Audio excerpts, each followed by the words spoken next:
Hey everybody, this is Dr. Joe Borio, this week's Health Kick, and I had a great week. I just got back from work. It's Wednesday. I had an awesome day working in the office, I have to say, enjoying time with patients and practice members, and really trying to teach people about health and trying to lead them towards being healthier. And a big question that I'm having and a concern that I have in our society is cancer.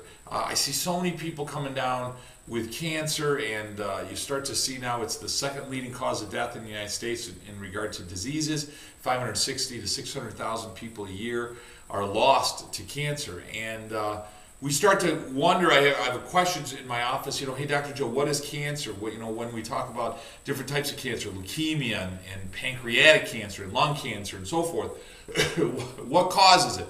And then you hear about these miracle cures that they have.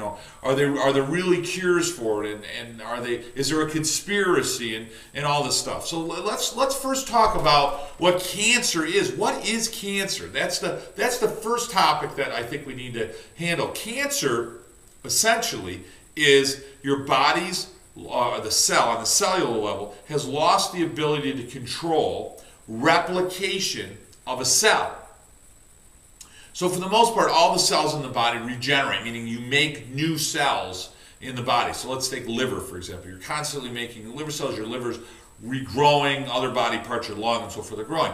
And what happens is those cells, a group of cells in your body, lose the ability to control the replication. So rather than making a new cell, let's say every month, they're making new cells every day.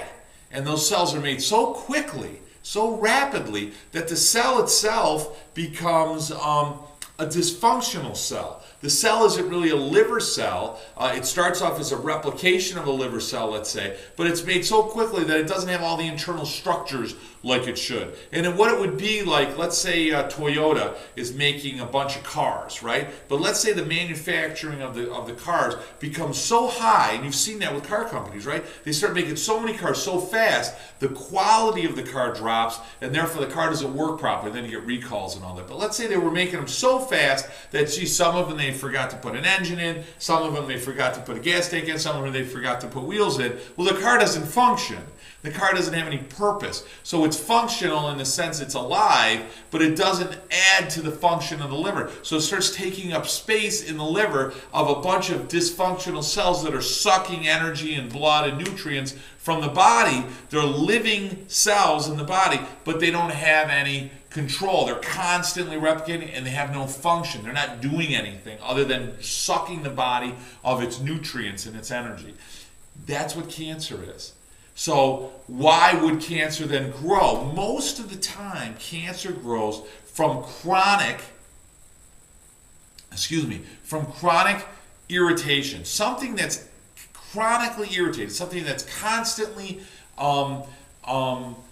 worked, if you will. So again, let's take the liver, for example. If I'm somebody that has a lot of toxic food, everything you put in your mouth goes through your liver. A lot of toxins in the body, a lot of chemicals in the body. Often will develop liver cancer as a result of the liver constantly and chronically being irritated. So the cells are having to replicate at a faster level, and as a result, it starts to cause the DNA, the structure that designs a cell, right? That blueprint that makes a cell. It starts to make the cell inaccurate.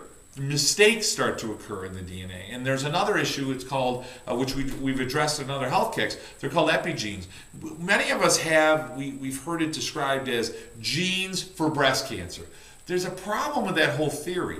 The human genome hasn't changed for 40,000 years, number one. Two, everyone that has the breast cancer gene that's identified doesn't get breast cancer. And a bunch of people get breast cancer that don't have the breast cancer gene. So it's not necessarily the gene, though they do play a role. More often than not, it's the environment in which we live that causes the body to start making cancer cells. And anything that causes a chronic irritation will cause the cell to become cancerous.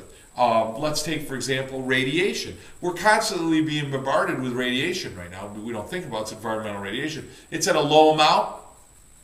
Most of us have evolved to be able to tolerate the amount of environmental radiation. But if I add to that a lot of radiation exposure, for example, x-ray machines or large units that give off a lot of radiation, or exposure to atomic bombs, whatever, that radiation causes so much damage to the inside of the cell, so much irritation, that the cell then starts to replicate, loses its ability to replicate. And that may come from chronic exposure to radiation, or that may come from meaning a little bit all the time, or that may come from one massive dose of radiation. But if I'm putting bad things in my body all the time, right, different chemicals, bad foods, over time it's going to start to cause damage to the cells. They replicate more rapidly, and as a result they lose the ability to control the replication, causes cancer. What's another thing?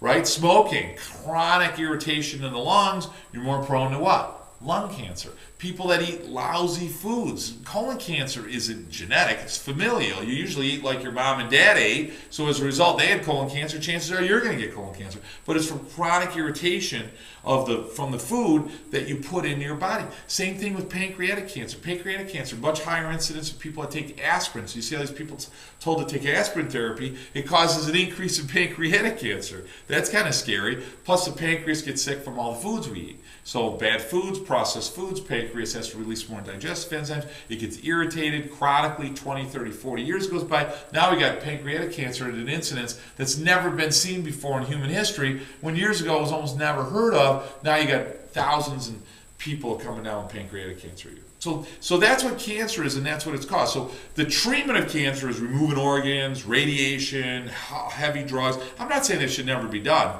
but what I'm saying, which would be much more valuable, if you really want to save millions of lives, we need to prevent cancer from developing in the first place. And that means your body already has mechanisms for it to heal. Your body already has mechanisms for it to repair its DNA. We need to work on allowing the body to repair the DNA and allow the body to stay healthy. That means what? Green leafy vegetables. You know, you don't have to be a vegan, you don't have to be a vegetarian, but you have to eat some living food once in a while. Ideally every meal, worst case once or twice a day, have an apple, have an orange, have a salad, have something that's alive, living food every day, and that's going to help out tremendously. Make sure you're taking vitamins that are high in antioxidants, vitamins that allow the body to free itself from the damaging effect of radiation or different chemicals that you put in your body. Make sure you're drinking a lot of water. Water, good, clean, healthy water actually allows your body to flush itself of toxins and so forth. Really important. Exercise allows your body to cleanse itself. Your lymphatic system, circulatory system,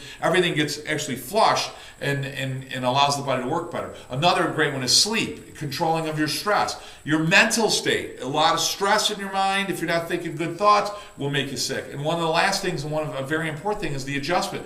They take people with AIDS, they take people with white blood cell counts and so forth, and when you get adjusted, your white blood cells increase in activity and in number.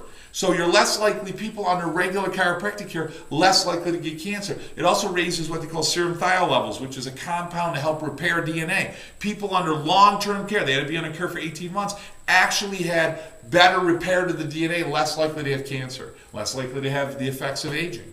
Amazing stuff. Listen, this has been Dr. Joe Borio. We're out of time with this week's Health Kick. Remember, eat well, exercise, drink a lot of water, get a good night's sleep, right? Positive thoughts. You got to talk good to yourself. And remember, guys, you, your mother, your father, your grandfather, all your kids, everyone in your community, every coworker, they got to be under regular chiropractic care. It's spinal hygiene. You got to take care of your spine. It's going to rot. Just like if you don't take care of your teeth, they're going to rot. You don't take care of your spine, it's going to rot. Guys, have a great, healthy week. I can't wait to talk to you next week.